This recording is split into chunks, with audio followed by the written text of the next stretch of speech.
In this video, I will pick up from where I left off in the previous one and code up the server. So hang on.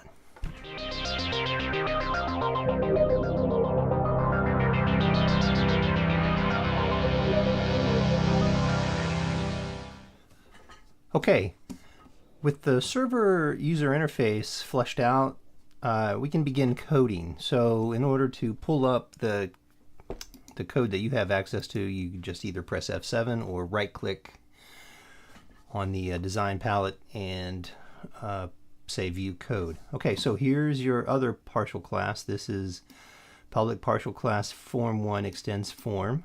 Okay, and it has a constructor with the initialized component. So if you look at this stuff and you're wondering where in the heck does that initialized component come from, this method right here, it comes from the other partial class, which is form1designer.cs. Okay, so we don't mess around with this class like I said in the previous video, or with this file, this code, because it's automatically generated. If we make changes to the forms layout, the user interface layout, right, or any of the functionality there, we are not going to, it's going to be automatically generated, is what I'm trying to say. So you don't want to mess with the form1.designer.cs or whatever your form name is. All right, so let's get started.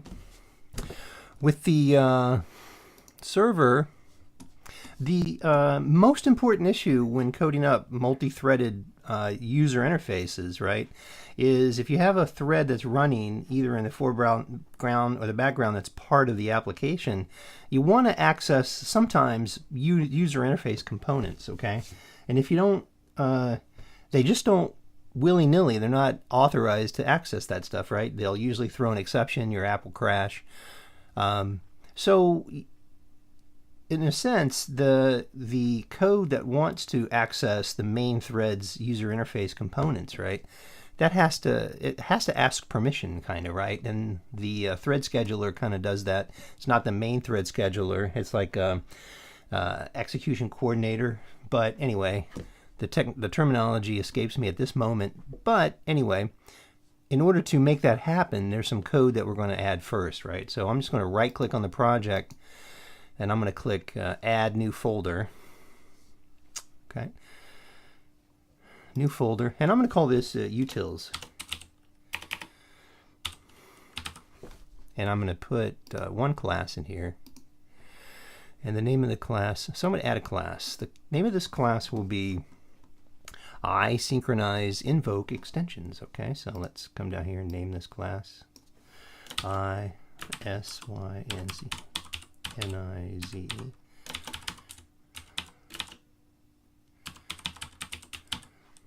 Okay, ISynchronizeInvoke extensions. Add. This is perhaps one of the most important thing, or the component in this whole application. All right, so I'm just going to change this to public. And let me see, public static. All right. And open brace, closing brace is already put here for me. Now, for this particular piece of code, I think I'll need the system. I'll just put it up here. The component model namespace. Okay, so we'll need to do that. Now, it's going to have one method. Public static void. Okay, invoke execute. All right, with type T. And it looks like this, literally this T. And I'm going to use this at this. Okay, now this is usually a reserved keyword, right? But if you preface it with the ampersand sign, then you can use it in your code. This is actually a pretty good use of it. Okay, that's one argument. Next argument is going to be an action.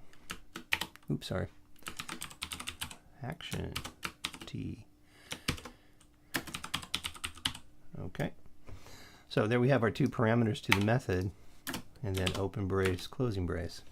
Okay. Now what essentially this is doing, it's asking the thread, it's like, hey, does this require, is an invoke required on this component? And if so, then we're going to call the action that we want to do to the component via an invoke. Okay. If not, we're just going to do the action on the component. All right. So the main thread's GUI coordinator, whatever you call it, is going to actually handle this. Okay. And I might do a video just on this alone, but I want to go ahead and speed through this piece of the code, right? So we'll just say at this, right? I'm sorry. Well, the first thing we're going to do is we're going to go if, okay, at this, okay, dot invoke required.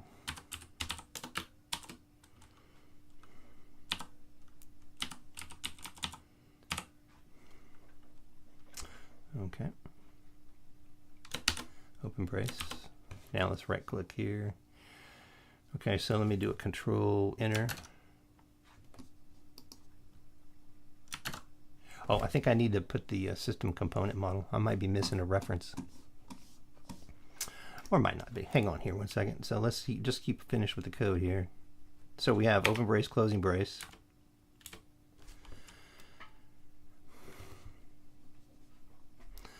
Okay, this.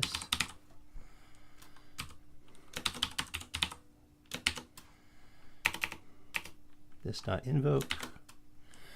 Okay, action.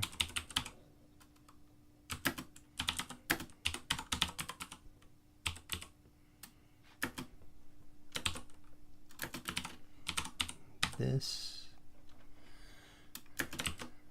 Okay. And then semicolon, else.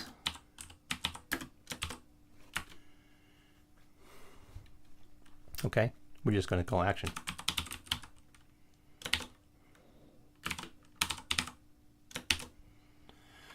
Okay, so let me go through my namespaces here. So we're using system.component component model, system collections generic, system link, system text, system.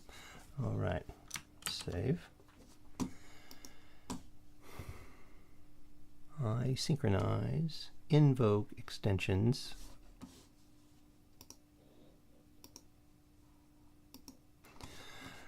I see it.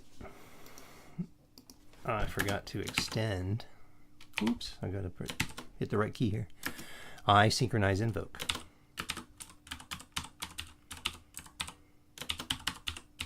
Okay. And that still did not do the trick. ISynch. Oh, where T. I'm forgetting my where T's. Okay, programming in the heat of it. There we go. Yay, everything cleared up. So save that file. So public static void invoke ex with angle bracket T. That's a type holder. This T. Okay. This. At this. So that's one parameter. Okay. Action, angle bracket T, action, where T, okay, extends ISynchronizeInvoke. Okay, so if this, okay, everything looks good, and okay, else, so here's the method. This is calling for something else to be done here.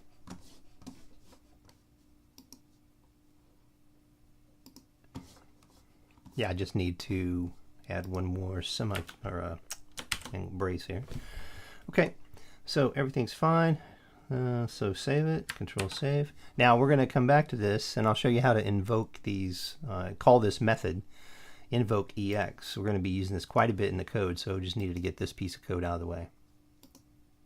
Okay, so now we're here back at form 1. All right.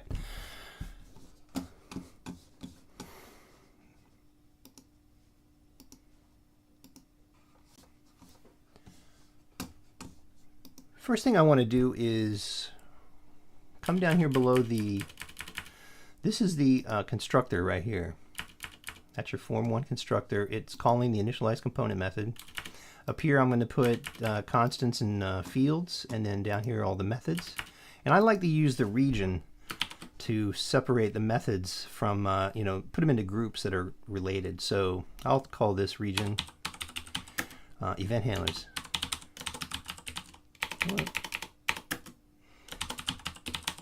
And then I'll come down here and I'll go end region. Okay, event handlers. Now, like I said in the previous video, you could double click on the buttons and the Visual Studio will give you an event handler name by default, right? And then you can just fill in the code. But I like doing this because I can name these event handlers names that make sense, right? And then just manually hook them up in the properties section. So I'm going to create, we need a start server button handler, and we need a stop server button handler, and we need a send command button handler. Okay, so let's go ahead and put those event handlers in here, even though they're not going to do anything. Okay, so the first one, and then these event handlers for a button. This is for a button click, so it's the plain old event handler delegate. If you don't understand what event handler delegates are, you can see one of my previous videos on how to create event handlers. All right, so we'll start off with private. There's no reason for public methods here. Private, void. Okay. This will be the start server button. I'll call them button handler. Okay, and then they all look about the same, right? They're all object. Oops, spelled object, right? Sender, and then event args. E, okay? That's almost like, you're going to memorize that one, of that method signature. So I'm not going to put anything in there right now. Next one will be stop server. So private, void, stop, button, handler. Okay. And then object, sender, event args, E, like that. And then one more. And I'm just going to, well, I could copy and paste, right? I'll just type it out. And I need a send command. Event handler. Send command button event handler is what I'm going to call it. Or send command button handler, so private.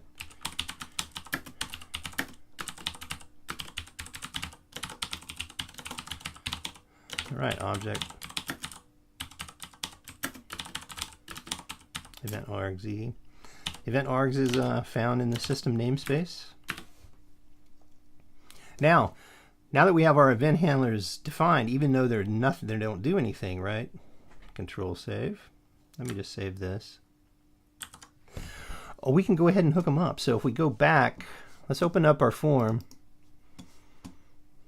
Okay, so here's our form code. And this is the way I like to arrange it. The form design is on the left. The form code that we're working with is on the right tab.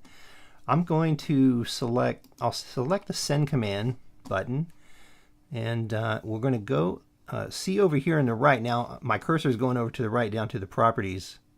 I can make this a little bit bigger too so we can see more properties. Click on the lightning bolt. That gives you all the events that can be wired up. There's a drop down now that I actually have some event handlers in my class. So send command button handler is going to be assigned to the send button. Click on the start server button. Okay, start server, and then go down to properties and click start server button handler. And then for the stop server button, do the same thing. Click over here in properties and select the stop server button handler. Okay, I recommend, every once in a while you get some code in here, you save your files and you start it up and you make sure everything's working fine. So I'm going to do just that. And we can click on these buttons. They're not going to do anything. You could send messages to, to your text boxes, right, just to test them, make sure they're working. start server. All right, but I'm not going to do that right here. All right, let's go back to the code. Now, this is a server app, so it needs to listen on a port, right? So all the work, the heavy lifting is done, right? Because of the .NET framework, we have a bunch of namespaces. So I'm going to come right down here and add another namespace using system.net.sockets. That's one. We're going to be using system.net. Okay, and then also we're going to be using system.io. That's because when we grab a hold of a client connection, we're going to need to get stream readers and stream writers in order to write stuff back and forth, at least for this application. Okay, so now I'm going to define a few fields that we're going to need for the code, and there's not too many of them, quite honestly, but there's a handful. One, I'll start with a constant because I use this a lot. If I go back over here to the form, I'm going to be writing, instead of, you could add like log for net and do logging for all the errors and stuff that happen, right? But I'm not incorporating that into this application at this time. I'm going to do all my, everything that happens, like when an exception is thrown or I need to message something, or interaction between client server, it's going to happen in this status text box over here. So that's where I'm going to write my stuff. Okay.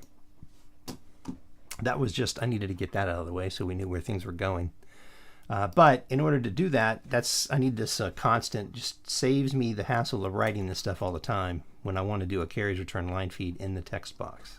All right, so this will be private const string cr for carriage return line feed equals, and then /r/n. Okay, so there's the first, that's a constant that I'm going to need. And then I'm going to need a, so we're dealing with a bunch of clients. I want to have a list of clients. All right, so private. And this is not, these are constants up here, right? Constant. And these will be the fields. All right, so I'm going to create a list of TCP client, private,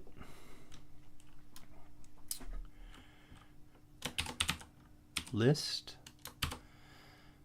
TCP client, okay, and underscore client list.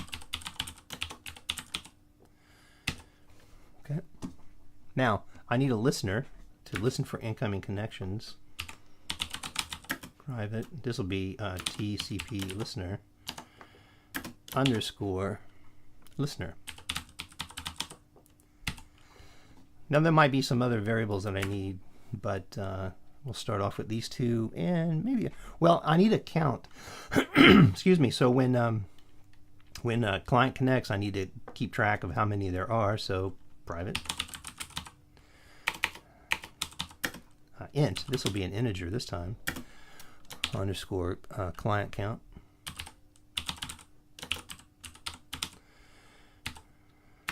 No, I need another one. Oh yeah. Well, let's see. Oh, I need a port, and kind of like a metaphor for like when in order to start and stop processes. So I'll do private.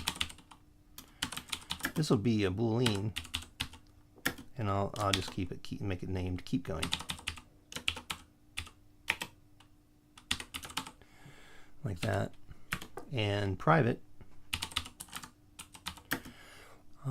Yeah, int for the port, underscore port. Now, there's no variable for IP address because this is going to be multi-homed. And it's going to listen on every IP address that's on this machine, or whatever machine it's running on. All right. So now, for my constructor, I want to initialize these guys. I know they have default initializations, but I'm going to initialize first the client list. So client underscore list equals new list angle bracket TCP client, and then open parenthesis, close parenthesis, just like that.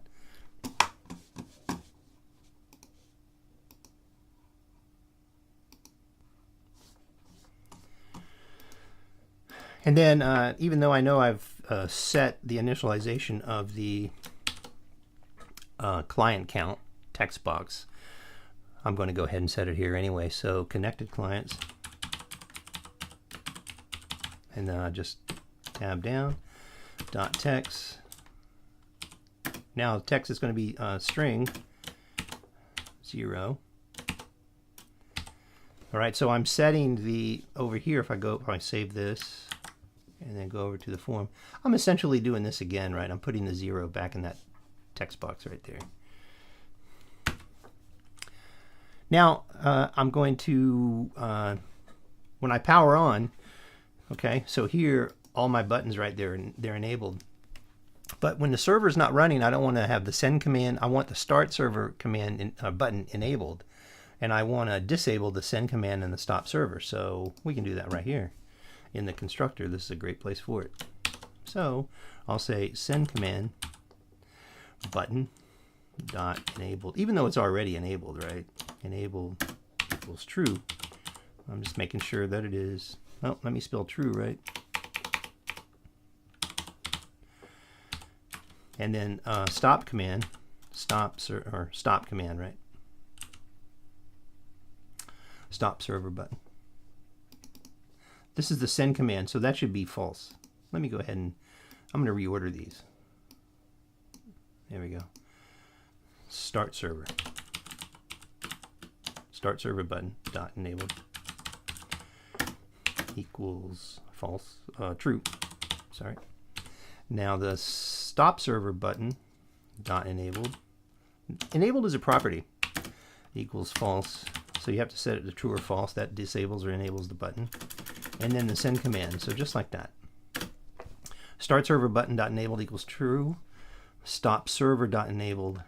Stop server button. So it's one character short. And then send command button equals true. Okay. And now we can run this.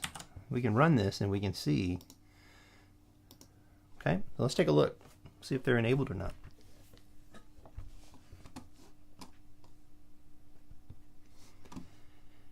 Yep. Well, send command is, maybe I messed that. Oh, I did. I need send command is false. See, that's why you have to run your code, because you'll sit there and say something and type it, and it's not the way you thought it was. So just make sure one more time. We're going to crank it up. And this is the way software development is, right? It's like an iterative process. You write some code, you run it, test it, okay. And this thing is connected. Obviously, these buttons are connected, but they don't do anything.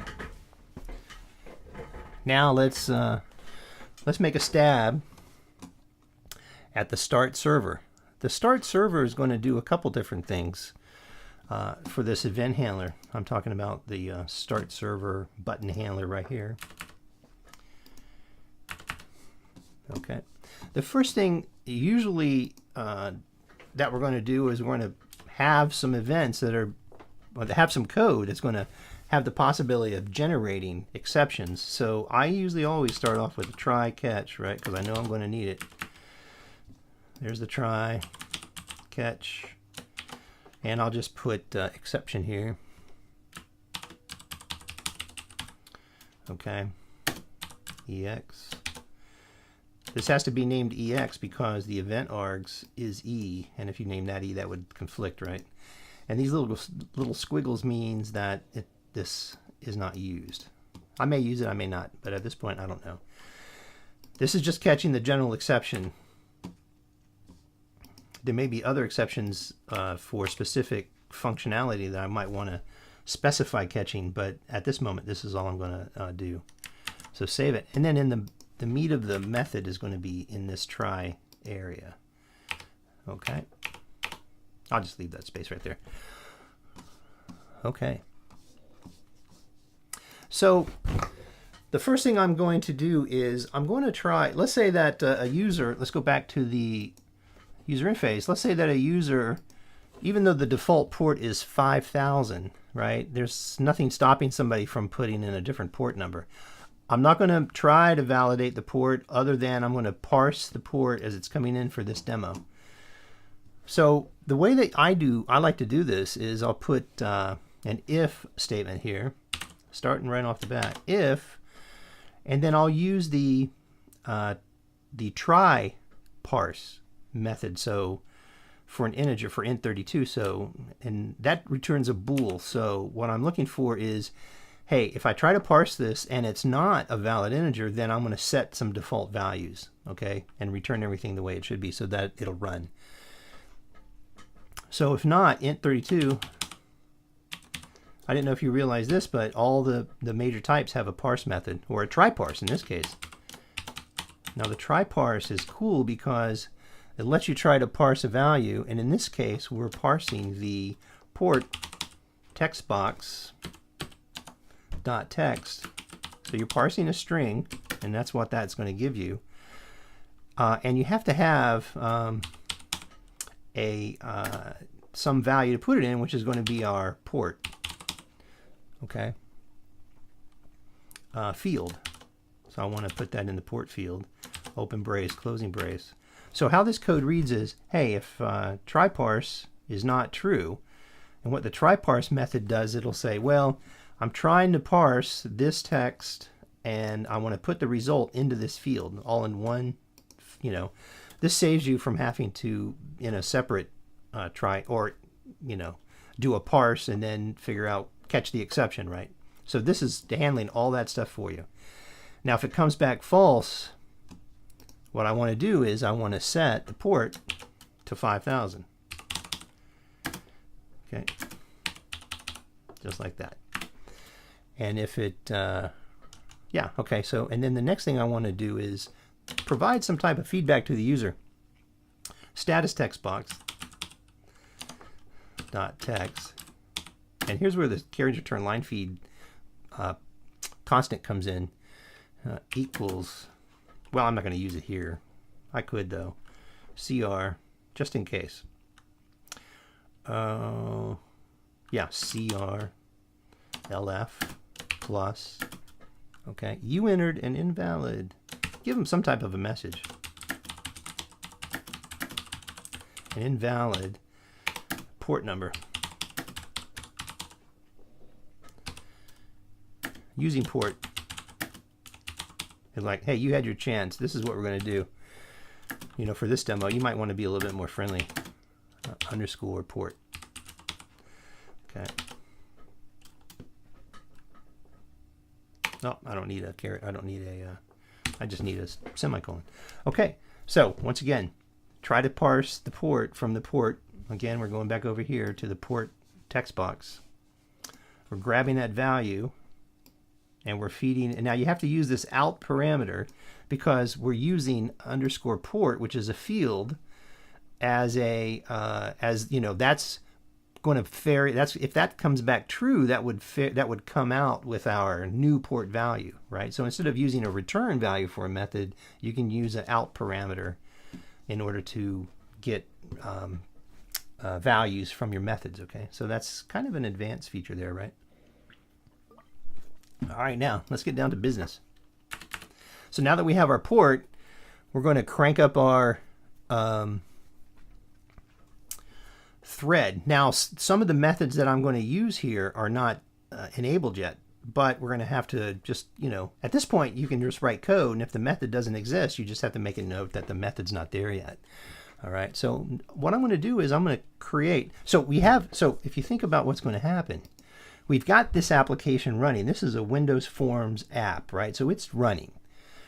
But we want another process to be listening in the background, because if we didn't have another thread of execution listening for ports, you know, you wouldn't be able to click buttons on your user interface. That's why we use multiple threads in graphical user interface apps in order to enable user interaction within the application while other things are going on in the background. So I'm going to start a thread. So I create a thread.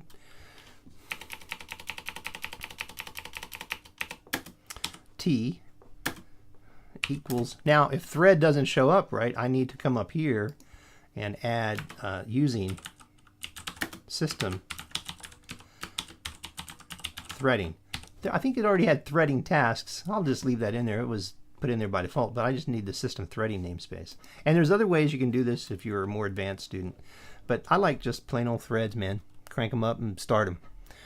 So thread T equals new thread. Now thread, this is a non-parameterized thread start delegate for a thread like this. So I'm just going to give it a name of a method. Listen for incoming connections. Now that method does not exist yet. All right. So we're going to have to make a note, and we're going to have to go down and create that. Oh, and I got two equal signs here because I was blabbing. Okay, thread T equals new thread, listen for incoming connections. Now I'm going to name this thread just in case I need it. T.name equals server listener thread.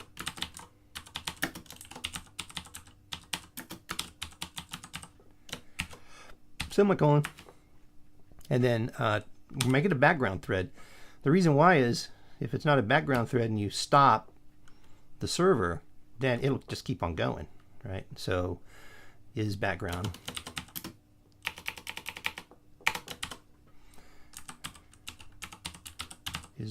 equals true, right? In other words, if it's a background thread, if I start this thread in this, main thread, right? When I'm in this application, that's the main thread. I crank up a thread. If it's a background thread, then when the main thread that spawned it goes away or, gets stopped, all these background threads will stop as well. And that's what you want, usually. All right. You might think of something different. T.start. Let's start the thread. Let's use uppercase. T.start. Now, when I've started the thread, I need to think about some buttonology, right? So once I've started my thread, if all this code executes with no exceptions, right, then I want to just come up here. I might as well just copy all those things I did up there, right, and just twiddle them down here. So the start server button, since it's already started, right, you don't want that to be going. That'll be false. Your stop server button, you certainly like that to be true. And your send command button can now be true because once it's running, you can send command. Well, I guess technically you probably wouldn't want the send command button to be true unless a client connected. But I'll set it for true right here just for giggles. Okay. Now, let's choke up on this space here. Delete. Now for the catch, right? So what happens? All kinds of nasty things can happen. Your network might be down. You try to start this thing up and it's not listening. So, or the port might be taken, or something might be dreadful with your computer. But in this particular case, I'm just going to swallow the exception for this right here. So I'll just I might write out. I could go status text box. Right, status text box, text, okay, plus equals, just in case there's something there.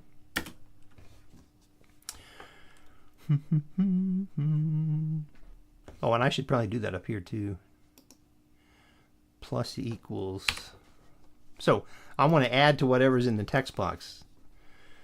And I should probably make the text box, the status text box. While I'm thinking about it, that's a good idea. Status text box dot text. So I went back up to the constructor method. And this is kind of the way coding is, right? You think of something, you're like, oh, I should have done that. And you bounce back and forth. So status text box dot text equals string dot empty. So that initializes the status text box. When the whole thing cranks up, boom. Even though it's going to be that way. Start server, that just makes sure it's that way. Thread T equals new thread. Okay, so plus equals, so status. Now in this case, if there's an exception, I could just simply say CRLF for that plus, and just give it a message. Problem starting server. Okay, semicolon. And then while we're about it, we're going to just do the same thing. Status textbox.text plus equals CRLF plus, and then EX. We have this exception right here, right? It's got lots of valuable information. Let's just log that EX dot toString. Let's just put that up there in there too. All right.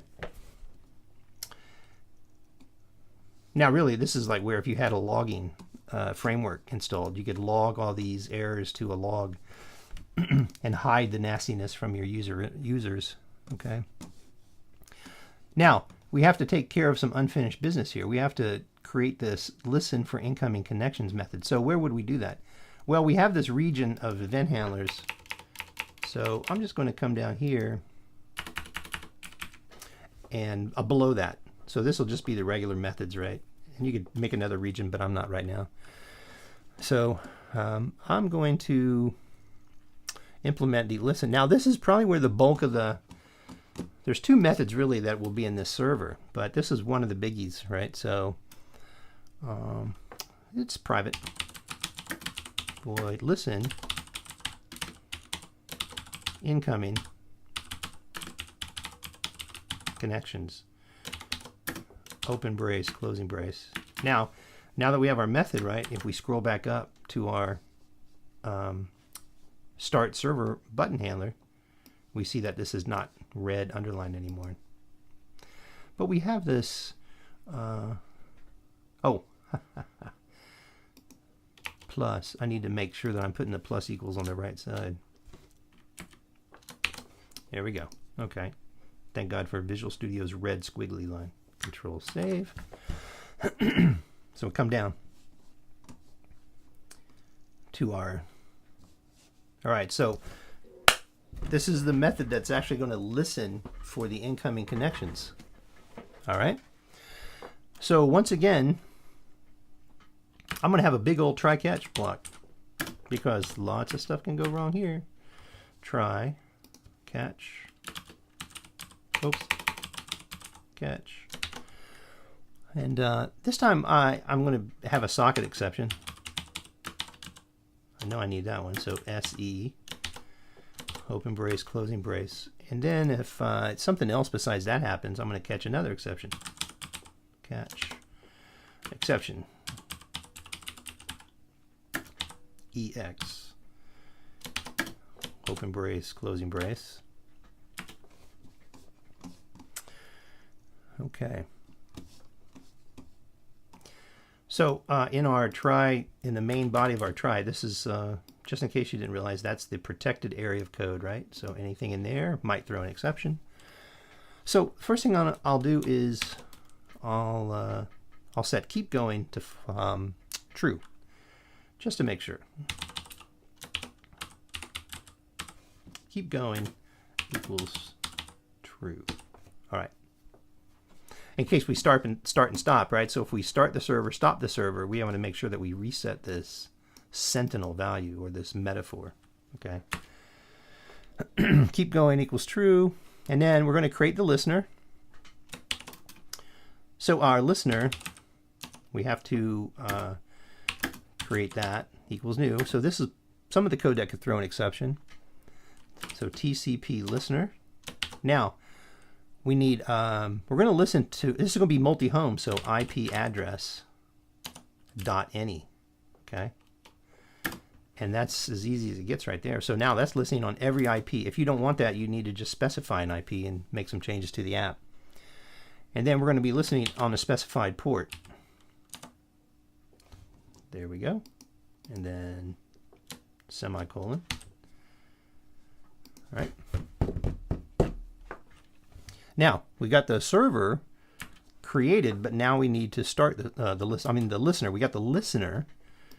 So I have another video that goes into more detail about like how listeners and the TCP listener and the TCP client class work. So check out that video if you need some more information on this stuff, right? But once we create the listener, we need to start the listener. Okay, so we're going to start the listener. Now that listener is running. That's a non-blocking start. So when that start executes, essentially, now this method here is in a different thread, right? So I just can't willy-nilly. We could try, right? But then we'll throw an exception, and you could see what would happen. And I think I'll do that initially. Okay. So let me just do this. All right. So okay. So I want to put a status. So status text box dot, because I want to show you the exception that you'll get, right? Text plus equals CRLF plus, and I'll say server started listening on port. Server started listening, LISTEN, listening on port. Okay. Let me see. I'll just yeah. Okay. So I'll put a colon there, and then plus underscore. Oops. Underscore port. Okay. Just like that.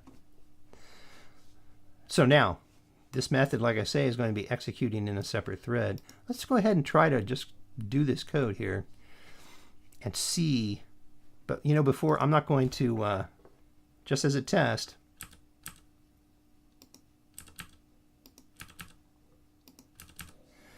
Oh, I'm going to keep that one. I'm not going to actually create the listener and start the listener. I'm just going to show you that in a separate thread what this is going to do. So save that, and we can run it. So now the start button is connected, and it's going to launch this method in a separate thread. So we'll see what happens when we try to access the status text box from a separate thread. Okay. Here's our app. So start server.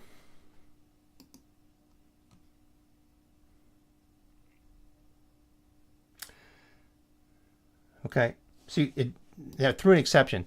So I haven't got an exception printed out. So that's why you didn't see anything. So let's catch the exception down here. And this is where we need to actually, write.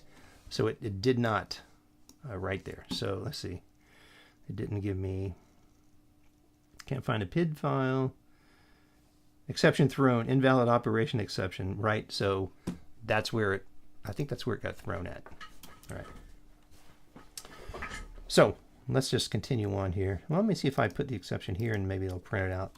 So status text box dot invoke. This is where the invoke ex method comes in. Invoke ex. All right. Okay. So in order to use this method, I have the class over here in the utils.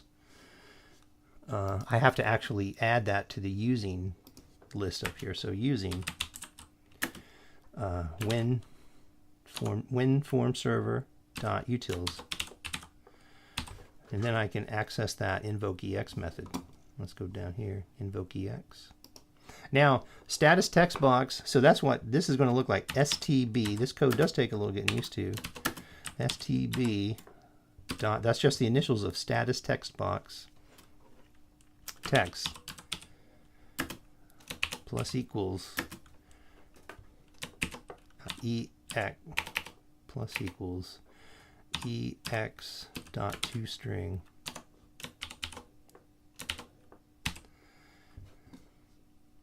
Oops, wrong side of that. Right there. Okay. Now let's run this and see if we get that exception. Control save. All right, start.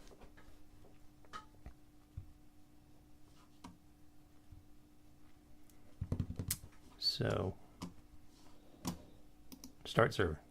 Okay, so here's what happens. This is the exception that we're getting. System invalid operation exception, cross-thread operation. So if you're programming these Windows apps, right, and you try to access a user interface component from a separate thread that you've spawned outside of the main thread, you're going to get this cross-thread operation not valid. Control _ status text box accessed from a thread other than the thread it was created on. Okay. So what we're going to do, well, that's the reason why this actually got printed out, was because we used the invoke EX, and here it tells you, the line that this occurred on was 113. So if we go to 113, that's this line right here, right? So we need to change this method to use the invoke EX. So it's pretty easy to do, right? So invoke EX, and then SBT for status, STB for status text box, and then STB dot text, and just put a, there we go. Now when we run this, we'll see what happens. We're going to get our status message. Okay. There we go. Server started listening on port 5000. Beautiful. Now we can actually uncomment this code and get back down to business. So that's why this invoke EX method is such a great thing to have in your toolbox. Okay, control save. Now, okay, now that we got our listener started, we have to go into some type of a loop in order to accept incoming client connections. So this is how, well, it's a while loop. While, and this is where the keep going variable comes in. Keep going. So in other words, just keep doing this until I tell you to stop, right? Don't stop until I tell you to stop. So we're going to write a message to the status text box using the invoke EX method. STB. I need to make a code snippet for this because I write it so much. Okay, STB dot, oops, text. And I'll go plus equals CRLF plus. Now, I'm going to say server started, right? Well, I'm going to say waiting for incoming, because at this point, I'm getting ready to wait.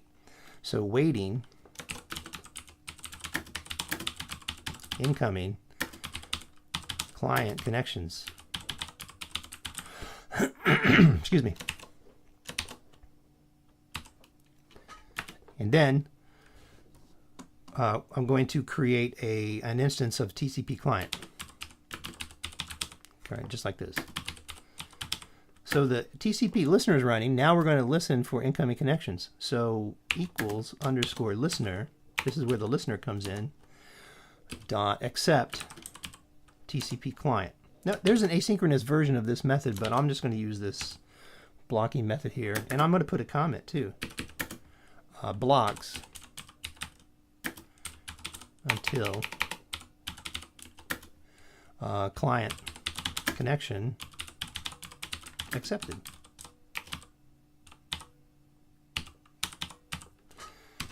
Oh, okay. Excuse me. All right. Now, we got the incoming client connection. Once an incoming client is detected, this method then is going to unblock. I'm going to have this client populated. And I need to spawn a thread, right? So once, I'll send another message though. At this point, I'll say, hey, incoming client detected. Okay. So I'm just going to copy paste. That'll speed things up here.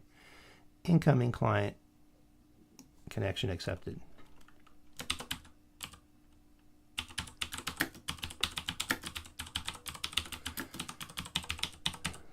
Okay. Dot, dot, dot. I'll put dot, dot, dot up here too. Carry your turn.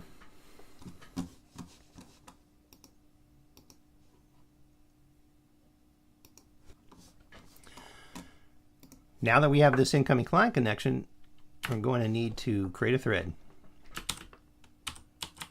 Thread T equals new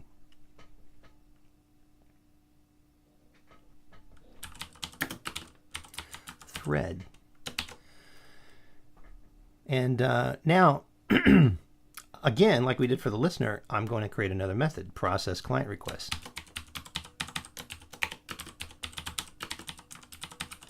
Process client request. This method does not exist yet. I need to create it.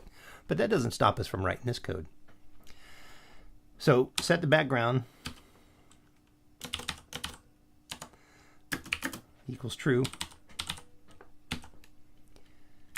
And this method is going to take some arguments. And it's going to take the client as an argument. So this is a parameterized thread start delegate. All this non-parameterized thread start and parameterized thread start, it's kind of handled automatically for you. But if a method takes an argument and you're feeding it to a thread, then you have to do it this way. You have to call t.start and just pass in this client, because I want to process this client, right? I'm going to send it messages and get messages from it. Okay, and then if that's all working out, then okay, so this thing is just going to keep on going, like it says, right? Keep going. It's going to listen for incoming connections. If it ever falls out of this keep going loop, then we're going to be at the bottom of this last catch, and here's the end of this method right here. So end listen for incoming.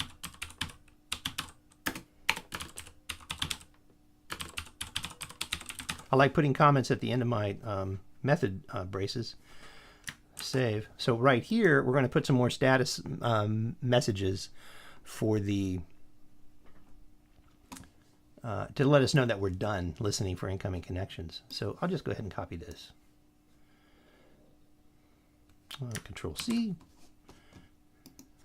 Control V. So status text box, invoke EX, blah, blah, blah, blah. And I'll put exiting listener thread. That's what I'll put right here.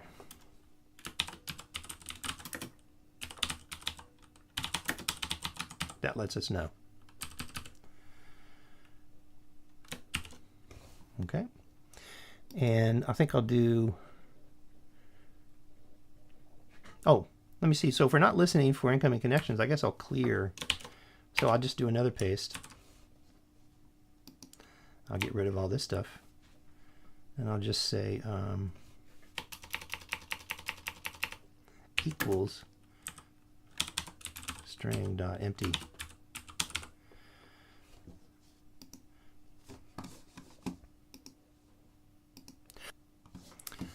Now it's time to turn our attention to this process client request method. And I'll just put it right down here in private. Void process client request. Now this is going to take, the only thing that this thing can take is an object, and I'll call it, I think I'll call it TCPListener, which is what it is.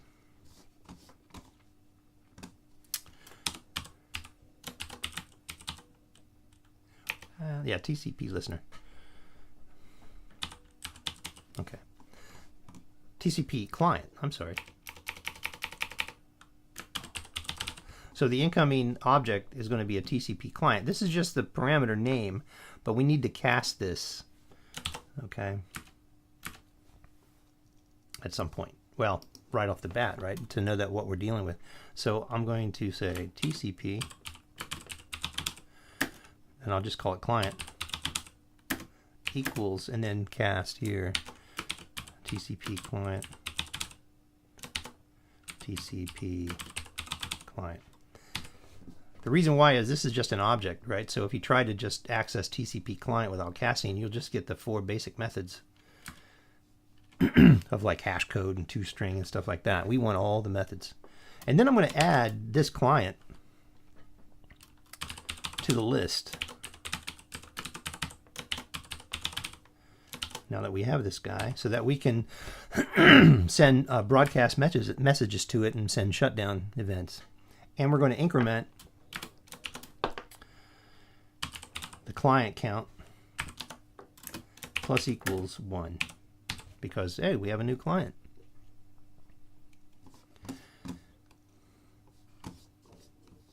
Now, I'm just going to be bringing strings back and forth across. So I'm going to create me a string. I guess I'll choke up here. There we go. And make some more space down here. So I'll create a string for the input. And I'll set it to string empty, just like this. And now, just like all the other stuff now, all the other interaction with the client is going to involve code that may throw an exception. So once again, try catch.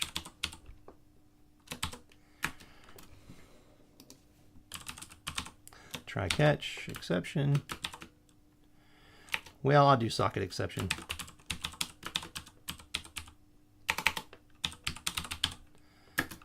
Okay, SE. And then open brace, closing brace. And then catch. Just a regular exception. In case something else happens besides socket exception. EX. Okay.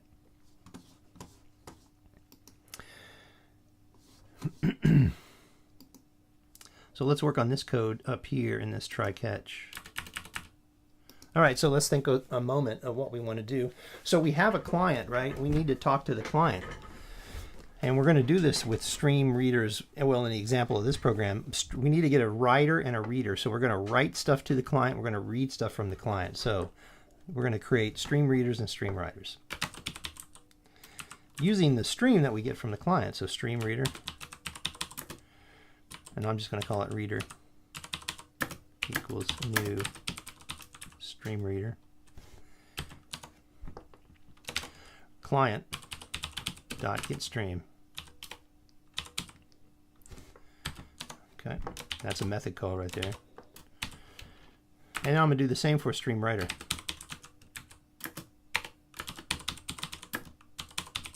Writer equals new stream writer client dot get stream.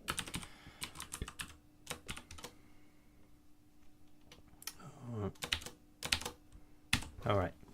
So now we have our reader and writer. We need to go into a while loop. Now in this case, we just want to do this while the client is connected. Okay. So while the client is connected, you know, this is where we're going to spend our time. We're just going to go back and forth. We're going to listen for what the client has to say. And the way that we do that is we're going to say input equals reader dot readline. Now this particular method call, the reader dot readline, will block until it receives something from the client. All right. So here we're going to sit, and then boom, we're going to get something. Something is going to come across from the client. A string, right? So we're going to have to do a switch. Figure out what that is. Switch input. Now for this particular, this is where you'd implement your commands, right? So I'll put a note, implement, you know, commands here.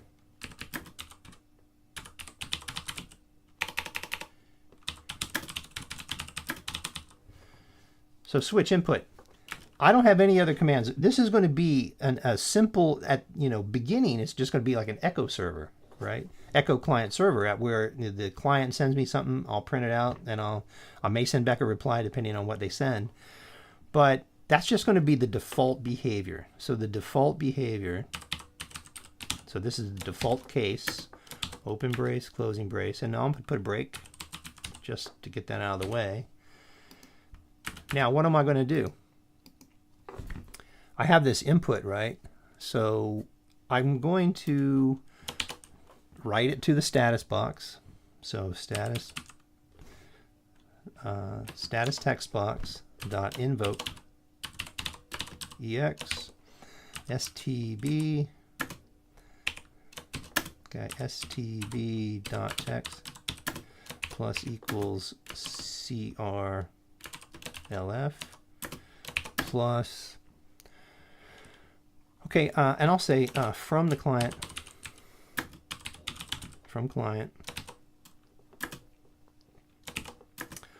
plus, and in order to figure out who's sending me stuff, right, I'll get the hash code. Get hash code. So that'll give me a unique value for all these objects that are, you know, each individual client will have a unique hash code. Plus, I guess I'll put a semicolon, and then a quote, semicolon and a space, and then I'll just print out the input. So here I'm just saying, hey, here's what the client sent me. Input. Oh, I got to do a plus here. Plus input. Okay. And then I'm going to send back, so writer back to this client, writer.writeLine. Server received. Server received. Okay, colon plus input. Now, once we write something to the writer.writeLine, we have to do writer.flush in order to send that on its way. Flush that buffer. We have our break statement here. Okay, that's our default case. We can choke this up just a little bit. Okay. Delete. All right. And that's pretty much it for that. Now, let's deal with these exception cases here.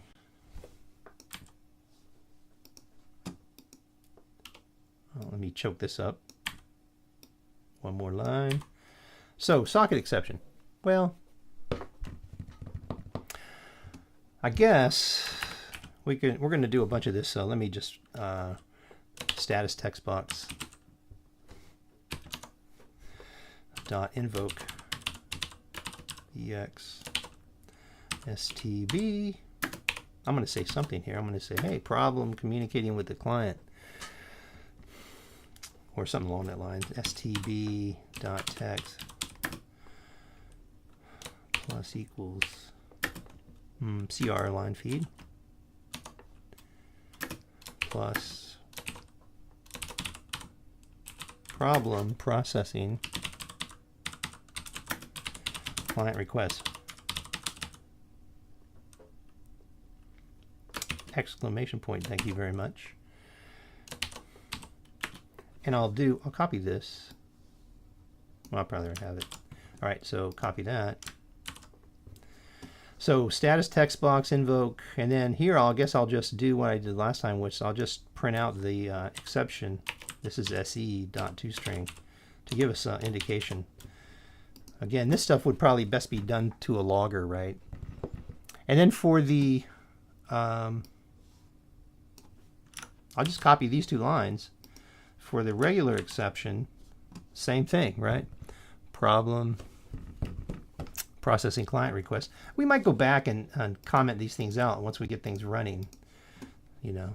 So this will be, except for down here in the EX, I have to change this SE to EX. Now, okay, so assuming that all this stuff runs great, when we're done and we exit this and the client's disconnected and everything disconnects normally, we're going to remove, okay, client list dot remove client. Now this works because of the hash code, right? It'll go in there and go, oh, you're that client? I'm going to remove you.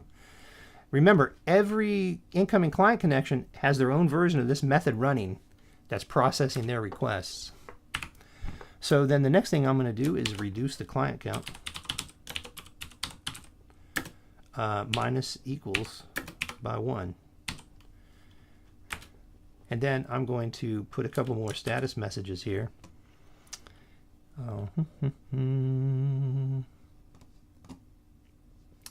Actually, not so, well, maybe 1, but I think, let me get rid of these. What I want to do then is I want to update the client count, connected clients text box, right? Connected clients text box. Again, it's a component, okay, that is running in the main thread still at this point, so invoke EX. And then I'll use a different variable, so connected clients TV, CCTV dot text equals, and I'll just go client count, so it's whatever the client count is. Client list, oh, I'm sorry, client count, right? Client count dot toString.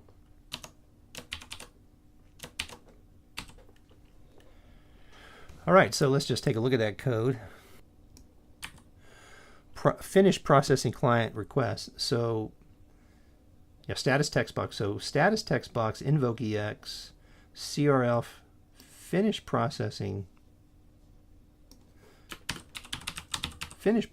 client requests for client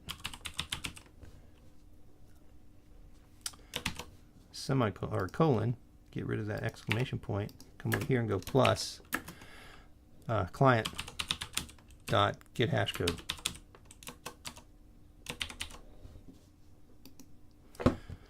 Okay, that should work.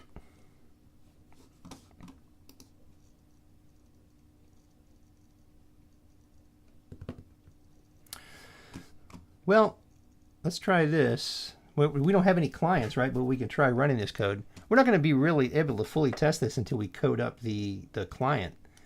Control save. But we can still run it and see if it doesn't break, right? At least we can start the server, stop the server, and we'll implement the send command. That's about all that's left, is to implement the send command.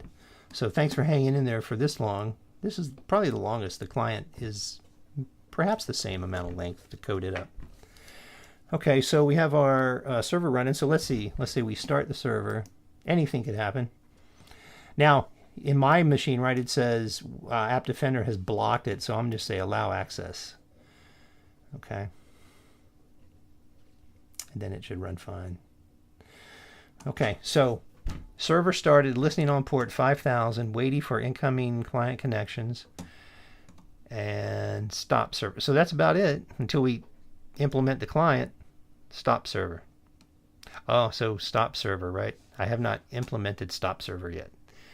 So let's just go ahead and stop that right there. Let's go to the stop server. Okay, that's the next thing on the list. Stop server button.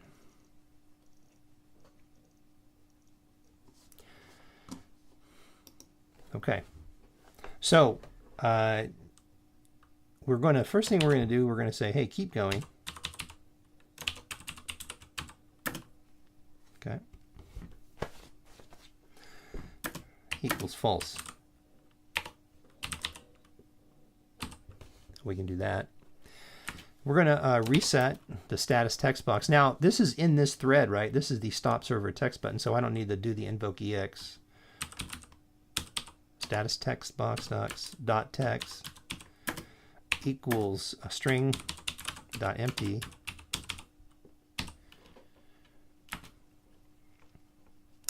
And I guess I'll give a little bit of another status. So status text box dot text equals shutting down server, comma, disconnecting clients.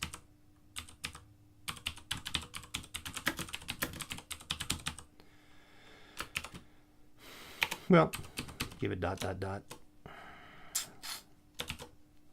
semicolon.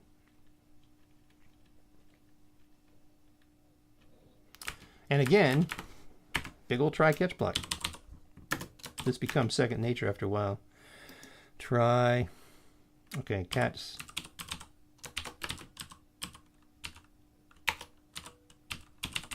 Exception.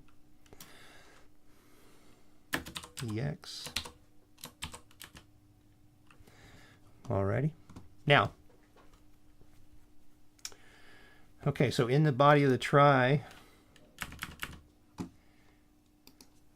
I'm going to close. So I have an incoming client. Well, let's see. I have this list of clients, right? So I have this client list. So what I want to do is I'm going to step through each one of those. So that calls for a for loop. And a for each statement will actually work well too. So for each TCP client in underscore client list. Okay. I'm going to do client dot close. Then I'm going to decrement client count. Negative equal 1. Minus equals 1, right?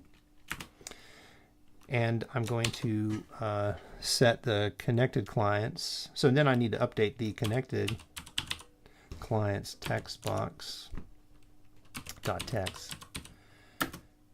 Well, let me see here. Stop server button. I'll do, yeah, I'll just set the text equals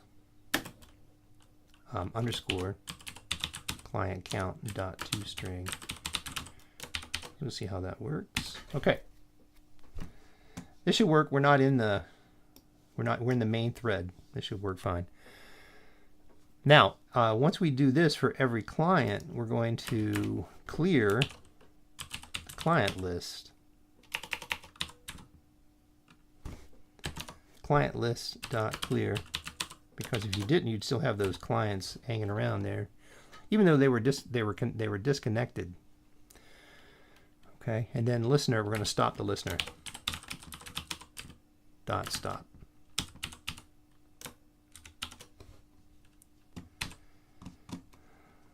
So here, this exception, if we get any exceptions, I guess I'll just write them to the status text box.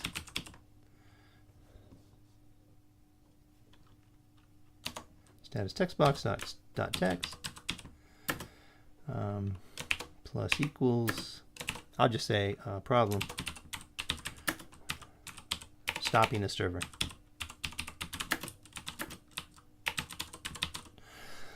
Well, you know, if you when you hit the stop, you might actually, because you'll have some of these processes, like for example these read lines, right? So let's go to process client requests.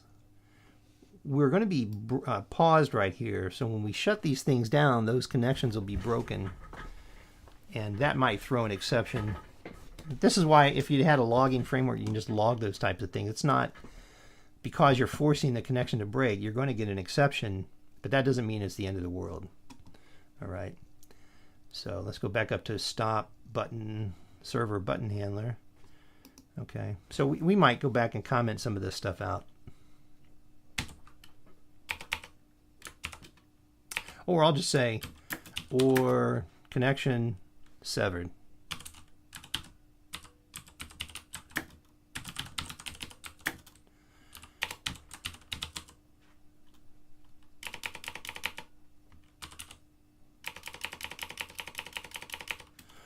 Or I'll say, or listener.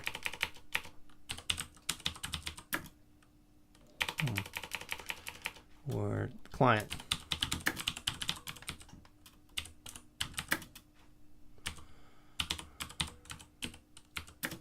Forcibly closed. That might explain it there. Okay. And then just for troubleshooting purposes, status text box dot text plus equals CR. I need to do a CR line feed here. CRLF plus, and a CRLF here, plus EX dot toString.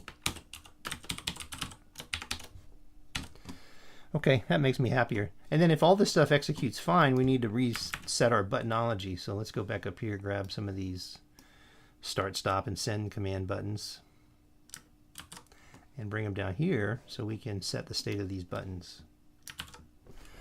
So if we're stopping the server,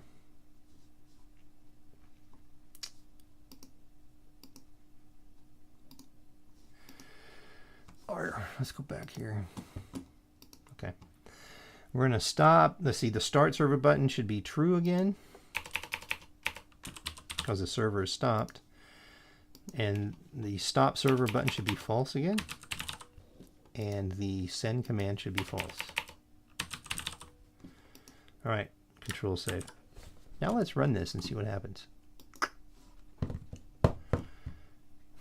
I see. So anytime you get this right, you get there were build errors. Would you like to continue and run the last?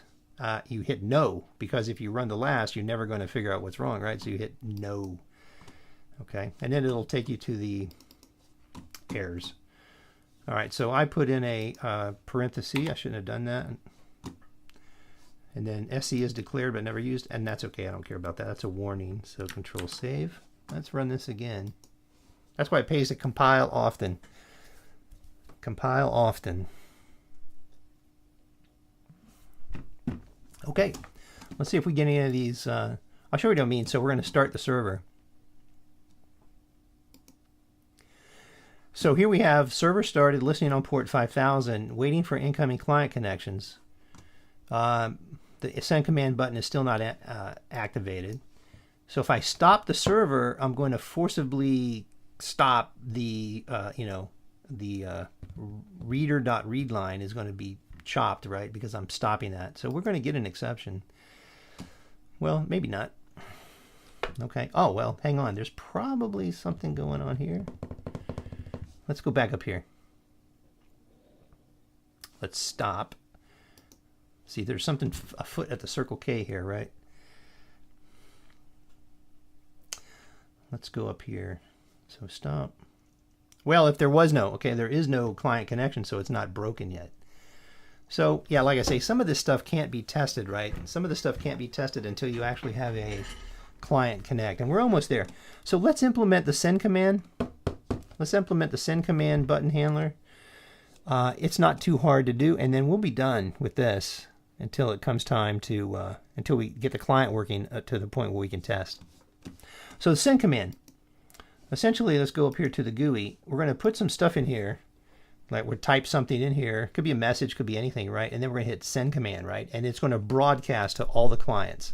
So we're going to go through the client lists. Any connected client, we're going to create a stream writer,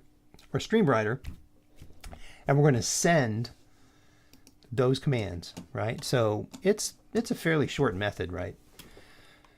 So again, all this stuff could possibly throw an exception, right? So try catch, and I'll just catch the general exception. EX, open brace, closing brace. Now up here in the body of the try catch, let me choke this up here a little bit. All right.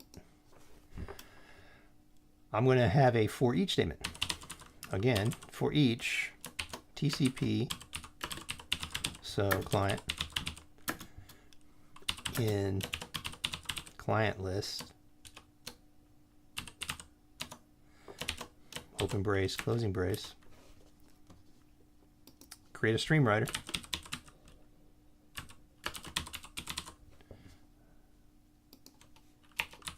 Stream writer. Writer equals new stream writer, and then client dot get stream. So we're going to go through each one. We're going to create a writer.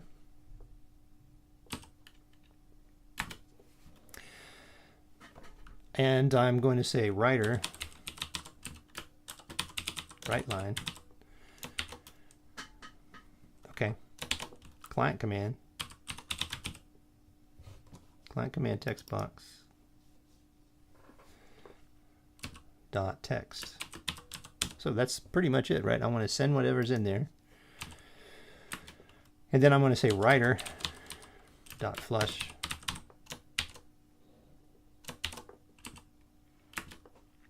And then I'm going to set the client command text box equals string dot empty. So I'm going to clear that. That's just a property. String dot empty. If we get an exception, let me go ahead and hit, there we go. Oh, I didn't have any. So I need to just write, and since this is not, this is on the main thread, so status text box plus equal, oh, dot text, right? Plus equals, I'll see, problem sending command to clients. Maybe I'll just give a little hint.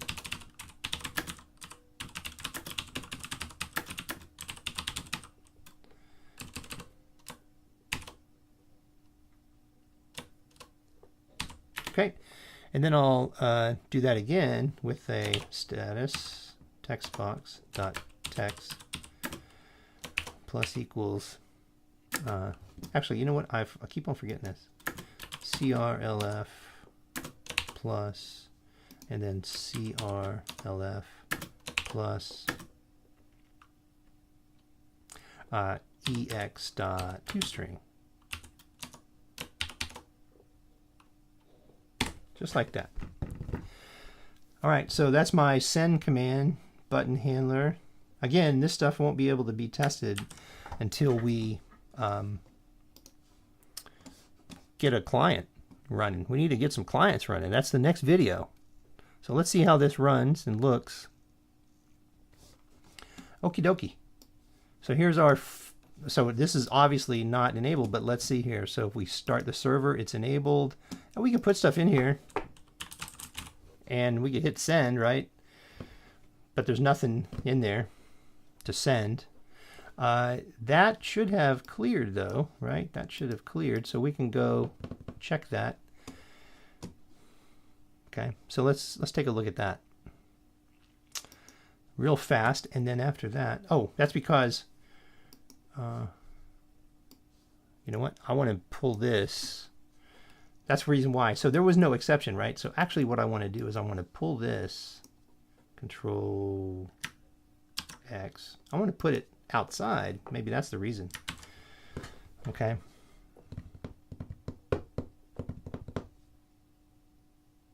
Oh no, I'm sorry. I'm setting the that's the exception. I didn't clear. So, oh, I did it up here. The reason why it didn't clear, right? Let me just do this. I don't want to put this here. Control X. I should move that down here because if there's no clients, right? Either way, it would work. But if we want to test it here, this is the way it should go. Control save. Now, when I hit that send button, we'll see something happen.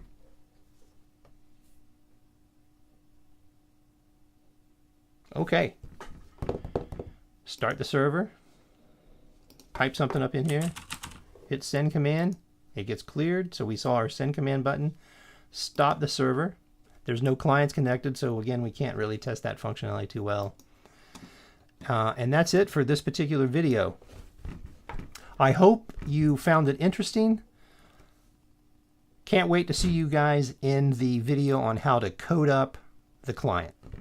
Have a great day.